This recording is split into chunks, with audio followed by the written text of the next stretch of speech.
It's Wednesday and welcome to Goofs with Afodel. Right, guys, in today's episode, we are going to be talking about an old movie. It's one of my favorite movies of all time, and it is my best MCU movie so far, and it is the first superhero movie that I loved.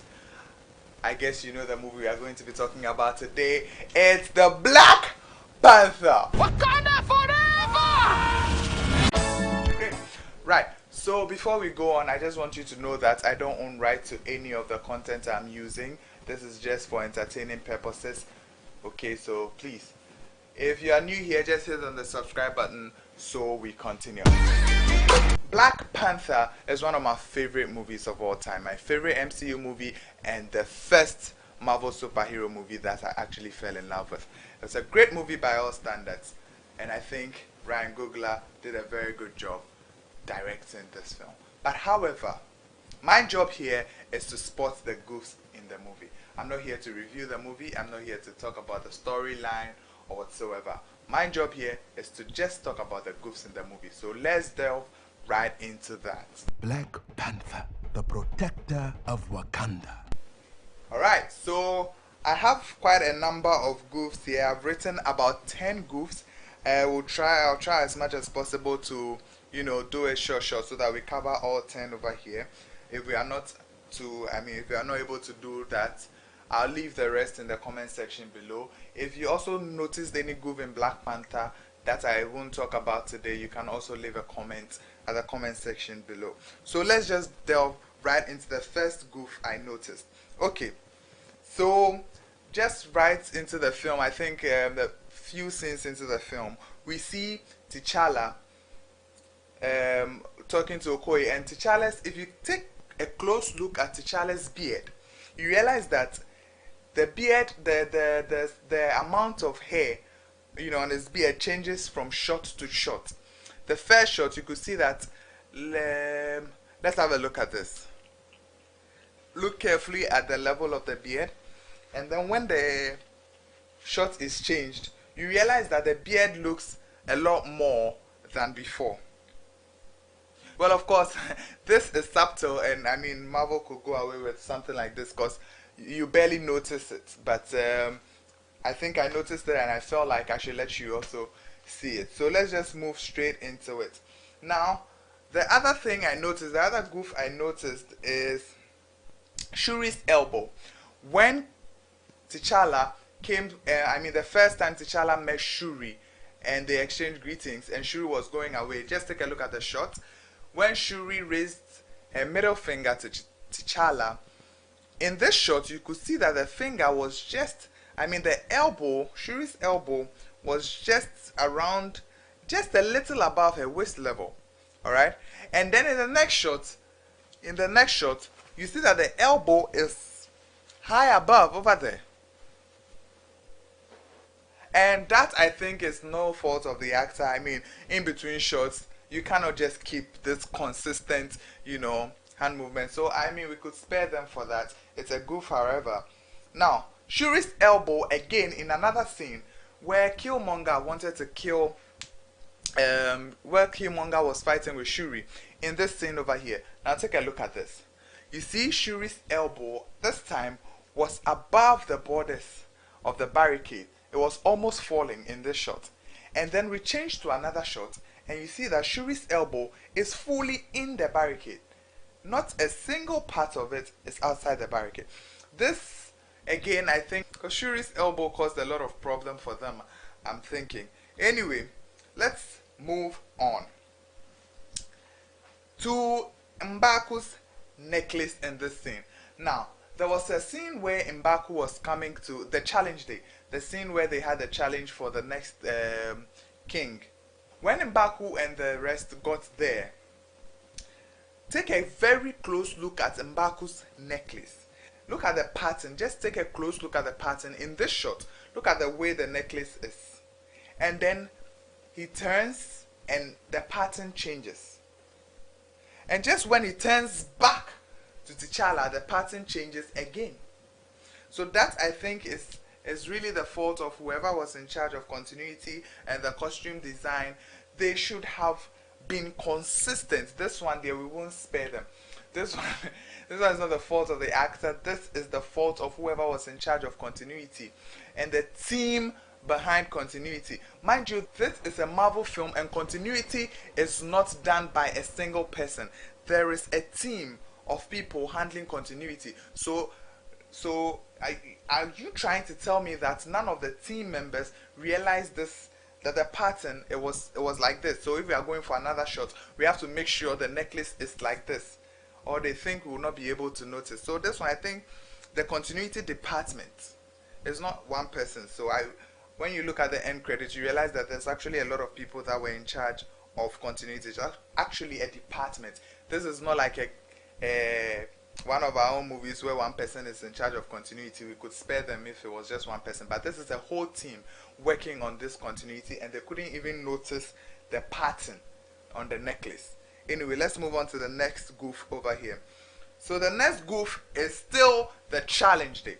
When you look closely at the painting on T'Challa's face, you could see there's a painting on his face, and then the fight began, and you know, there was a scene where the mask was taking off, and now you could see that the painting was gone. Where did it pass? The painting on his face was gone. Are we trying to say that maybe because of the water that was around, the water had washed it? I presume that it is the same painting that was used to design whatever was designed in front of him and at the back of it. But that one was even in the water. He rolled in the water and all. That one didn't wipe off. It's the one on his face. The Ketuana, and a Yirai. How? Come on, man. Consistency. I mean, if you've marked this over here and you are going for another take, and the thing is, can't you see, say, Charlie, the thing has to be back there again. Anyway, Black Panther. oh, you know what? Let's just move on. So in the next goof I realized over here is the scene where they captured Ulysses Claw, and Ulysses. Okay, we'll come back to that. Ulysses Claw's agent. We will come back to that. Now they captured Claw and they took Claw into the interrogation room, and then Agent Ross. There was a scene where T'Challa placed something on Agent Ross' suit, so that whatever they were going to say in their interrogation room, he was going to hear it. And then we could see the thing on the suit, that small silver thing on the suit in the interrogation room. We could see it. But then there was this shot when Agent Ross came out of the interrogation room back to T'Challa. Then you do realize that that little thing over there is gone. It's missing. It wasn't in the suit again. You take a look at it. Take a look at this. Alright, so here, you see it here. You see the thing. And then it tells you that, okay, this is what is making them synchronize. Like, this is what is making them hear whatever they are saying. Right, now it gets out and it's gone. How did it happen? How did it happen? Right. And the most amazing part is, okay, fine. Anyway, maybe he took it off. He realized it was there and he took it off before he came out. Okay. Let's just think that was the case. He saw that T'Challa has put something there. He works with the CIA, and oh, what is this? I'm being trapped. Hey, you remove it. You throw it away. Fine. The next shot, that little thing has magically appeared on the suit again. People. This is a film that employed a team to take charge of continuity.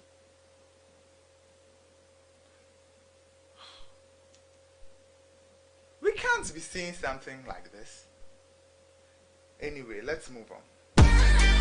When Killmonger came back to the Wakanda and was fighting for the throne and you know, got everything. So after the fight and all that, when he won, you see, take a close look at the necklace.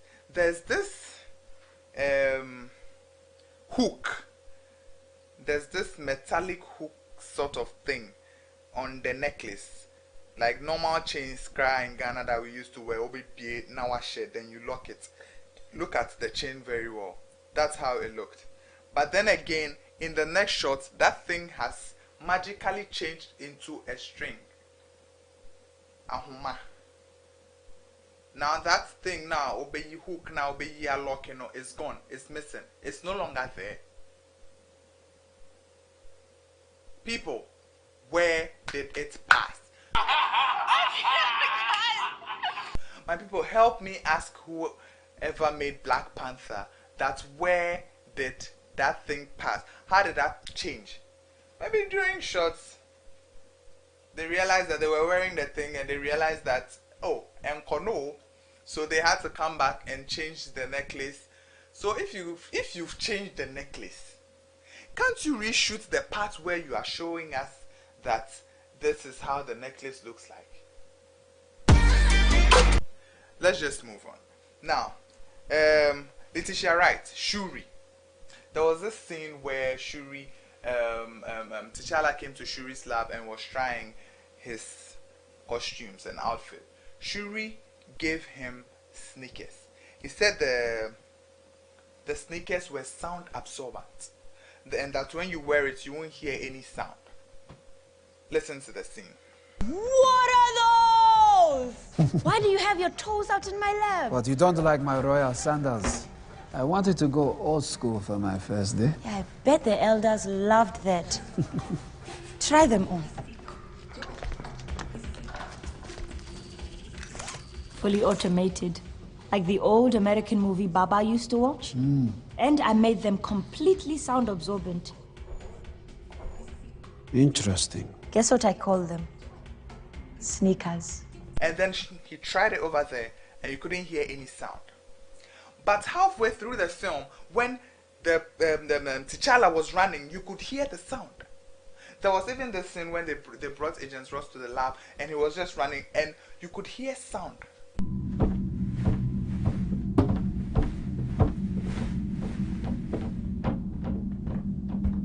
So now my question is, the sound design team, were they aware that in the script, the sneaker was supposed to be sound absorbent? And they told us that I made it completely sound absorbent. Sneakers, you won't hear any sound. So why is it that the sound design team obviously put a sound there to make the action feel, more realistic and to make the walking feel more realistic, but then again you are contradicting yourself. Anyway, let's move on. Go, come on.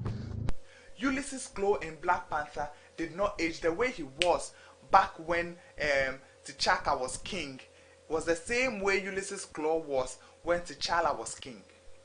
And we're talking 20-30 years down the line. The guy hasn't changed in looks at all. Look at 19 when the film started. The king at the time went to his brother to tell him that somebody on the inside had betrayed them. Look at the way Klaue looked. Ulysses Klaue. Now, in present day, when Klaue Okoye was narrating the story about Klaue, whatever, look at the way Klaue looked here as well. So, look at how Killmonger was this little boy. And Killmonger in present day has become this man. T'Challa was this little boy. Look at T'Challa now. Look at Zuri. Look at Zuri, how Zuri was back then. And now look at how Zuri has become aged. But why is it that Ulysses Klaue did not age at any point in the entire movie? How he was back then that he came to steal the vibranium from Wakanda was the same way he was when they caught him years later. How? Alright, so we are moving on to my last goof. This doesn't have to do with the continuity people, so they are free over here. The sound design guys are free over here. This has to do with the script writer, whoever wrote the script or the screenplay writer or whatever. So now M'Baku, there was a scene where T'Challa had been defeated, and the people, the mother and Lupita Dems were going to M'Baku to find solace and to plead for M'Baku to help them defeat Killmonger and all that. Okay, so in this scene, when they got there, they didn't allow Agent Ross to talk, and then M'Baku had a line that said, you better not talk, otherwise I'll feed you to my children. Let's take a look at the scene. You cannot talk! One more word, and I will feed you to my children. Right. And then he came back to say that it was a joke, they are vegetarians. Look. I'm kidding, we are vegetarians.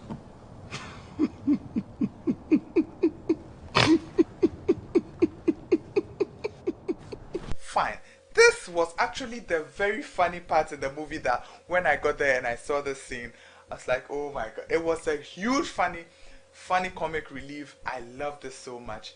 But here is where the problem is.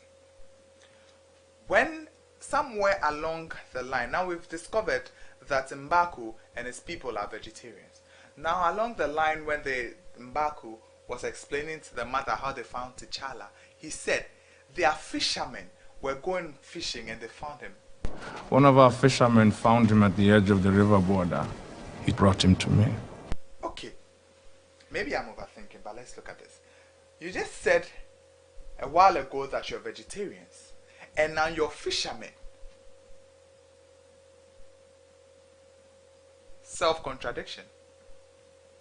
So this, I mean, unless maybe the joke was a joke that wasn't supposed to be a joke, because said it's a joke, we are vegetarians, or maybe they weren't vegetarians but he was joking about the joke of them being vegetarians, or what.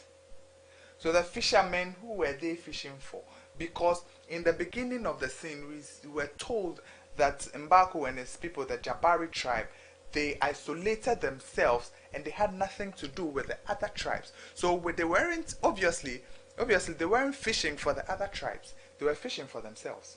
And they're supposed to be vegetarian. You don't know why it's going on. Okay guys, this is how far time has brought us.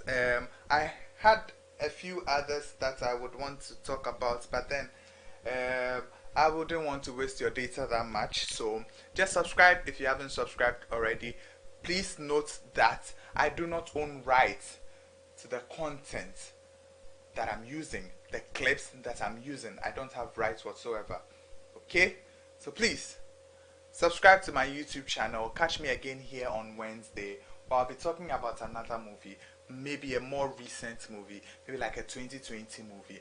And if you also found a goof in Black Panther that I didn't talk about, you can also leave the goof in the comment section below. And if there's a movie you want me to check out too, you can leave the title of the movie. I'll check it out and I'll find the goofs and I'll let you know. But I already have the movie I'll be doing next week Wednesday, and I'm very excited about it because the goofs were very powerful. So please just subscribe, hit the bell icon so that once I drop it you'll be the first to see it. And so just share this link to people. If you found this interesting, tell a friend to tell a friend to tell another friend.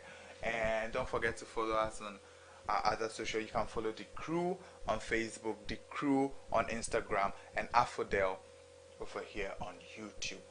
Thank you so much for being with me.